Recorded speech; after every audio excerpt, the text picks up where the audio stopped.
Hörmətli görərmənlər, Köratqanlar Erkin Asiya Radiosu'nun Naq Meydan programısı. Biz hazır Washington'daki Tayland elçixanasının aldıda turub, Tayland hökumətinin 48 Uyğur müsafirini 10 yıldan artıq tutub duruşuğa və onlarını Xitayğa qaytarışığa qarşı ötküzülayotgan narazılıq namayişidən Naq Meydan xəbər beriyotimiz. Amerika Uyğur Birləşməsi tərəfindən uyuşturulğan bu namayişqa Washington alayda rayonu və ətrafdakı ştatlardan gələn Uyğurlar qatnaşmaqda. Bu müsafirlər 2014-cü ildən bu yan Tayland türməsində ağır şəraitdə tutub turulayotdu. Ular yaxında Xitayğa qaytarılış xəvfiga duch kelganlikdən türmədə açlıq elan qilish namoyish başlagan idi. Bugün bu yerdəki namoyishchilar Tayland hökumətinin Uyğur müsafirlərini dərhal qoyub berishini, ularning 3-cü bir erkin dövlətə yerilishini tələb qılmaqda. Biz hazır Naq Meydandakı namoyish qatnaşçılarını ziyorat qilib, ularning bu namoyishga qatnashish orqali Tayland hökumətiga qanday uçur yetkazmoqchi ekanligini anglaymiz. Tövəndə dehqonlar Naq Meydan programımızda bo'lsin. Salam Elfidarada ziyoratimiz qabul qilganingiz ko'p rahmat. Amerika Uyğur Birləşməsi tərəfindən bu namoyishga qanday tayyorlik qildinglar? Bu namoyishni o'tgan hafta jumalam qilishga qaror bergandik, lekin Tashqi ishlar ministrligi biz aloqalashyapmiz, sal tuturinglar degashga oldirmay turdik, ham puxtaroq tayyorlik qilaylik dedik. Namoyishga shu lozunkalarni tayyorlik qilish, undan boshqa bu imzo to'plash iltimoslarini tayyorlik qilish, undan boshqa shu Washington DC'dagi Taylandning elchisiga xat yozish, xat tayyorlash, shuningga o'xshash bu yerda berilgan nutqlarni tayyorlash degandek tayyorliklarni qildik va qancha ko'p odam kelsa shuncha yaxshi deb guruhlarga, ijtimoiy taratqularda taqib insonlarni Uyghur qarindoshlarimizni texim ko'p kelishga tashviq qildik. Bu Taylanddagi 48 nafar Uyghur tutqunni qutqizish uchun boshqa davlatlardagi Uyghur tashkilotlar bilan qanday hamkorlashyapsizlar? Ham Amerikadagi tashkilotlar bilan ve başka davlatdagi tashkilotlar bilan o'xshash vaqtida namoyish qilishni planladik. Dunyo Uyg'ur qurultiyi mujig'ini ichib, buning nihoyatda ahamiyatli bo'lganligini so'zlagan edi. Shunga mushtabda mening bilishimcha bir 8 shaharda, dunyoning har qaysi taraflarida o'xshash kunda namoyish bo'lyotdi. O'xshash bir shuar bilan chiqimiz dedik. Ikki narsani talab qilamiz dedik. Birinchisi şu qaytarishni darhol to'xtatish, bir Uyg'urni qaytarib bermaslik. Ikkinchisi aşağıdaki 48 Uyg'ur qarindoshimizni 3-cü bir bexatar bir davlatga yo'tkashga ruxsat berish, ya'ni yo'tkash.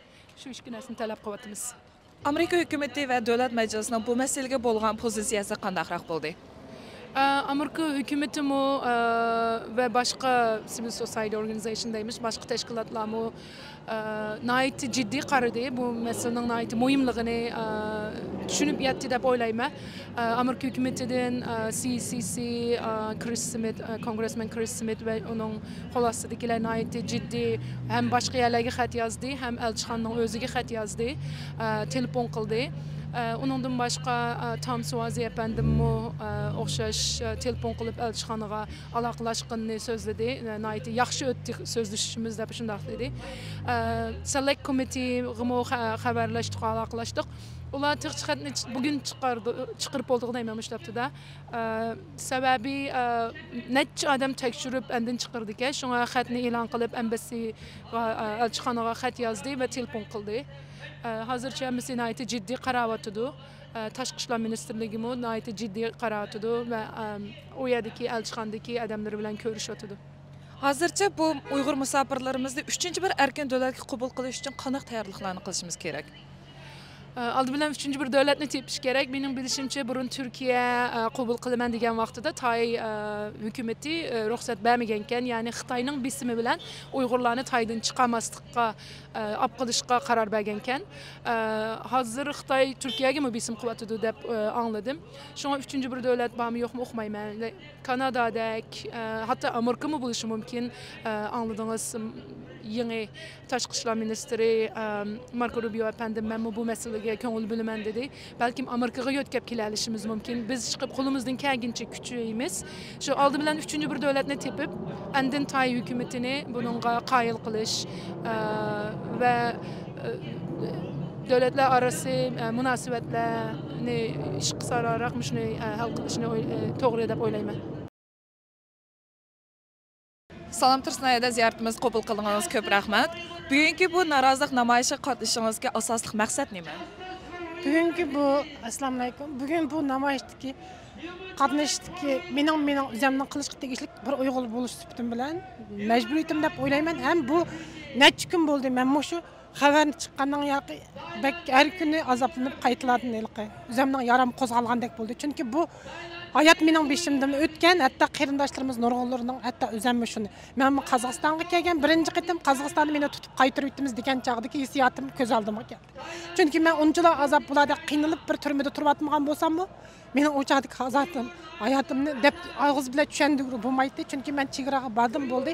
Xitoyning qo'liga tushganda qanchalik vahshiylarcha o'ltirdig'ini, qiynaydig'ini men bir qitim yashab bo'lgan odam. Shunga bu qarindoshlarimning aşağı qayrilib kelsa qandaq azobda qandaq qiyinchilik o'ldiganini men uni 100% ilqi yuragimda tushunib turadim. Shunga men bor kuchim bilan har kuni mushlar necha kun damay bir nimalarni qilmasaqmi duo qildim. Bugun buning oldida uni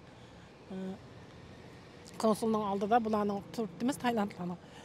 Chunki Xitoydagi bu bo'layotgan qirg'inchilik aşağı berib Uyg'urlarni tutib ularni qaytarib etmasligi uchun biz shundan mashq qilib turibmiz.